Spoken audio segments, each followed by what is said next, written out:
ನಮಸ್ಕಾರ ಎಲ್ಲ ದೊಡ್ಡ ಮಂದಿಗೆ. ಅದ ಯೂಟ್ಯೂಬ್ದಾಗ ವಿಡಿಯೋ ನೋಡ್ತೀರ, ಯೂಟ್ಯೂಬ್ ಚಾನಲ್ ಸಬ್ಸ್ಕ್ರೈಬ್ ಮಾಡ್ರಿ. ಫೇಸ್ಬುಕ್ ನೋಡ್ತೀರ, ಫಾಲೋ ಮಾಡ್ರಿ ಸರ್. ಅದಕ್ಕೇನು ರೊಕ್ಕಿಲ್ಲ, ಏನಂತೀರ ನೀವು? ಹಿಂಗೆ ಸಿಟ್ಟಿಗೆ ಬರಬೇಡ್ರಿ. ಏನು ಸಣ್ಣ ಹುಡುಗ ಅದಾನ ಹೊಟ್ಟೆ.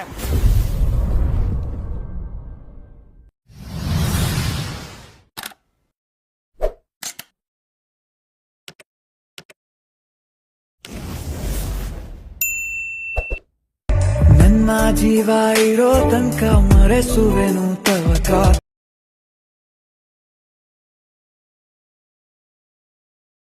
ಜೀಗಲ್ ಕಣ್ಣಿನಿಂದ ನನ್ನೆ ಕೂಗಿದ್ದೆ.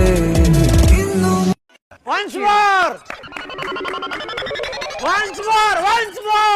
ನನ್ನ ಜೀವ ಇರೋ ತನಕ ಮರೆಸುವೆನು ತವಕ.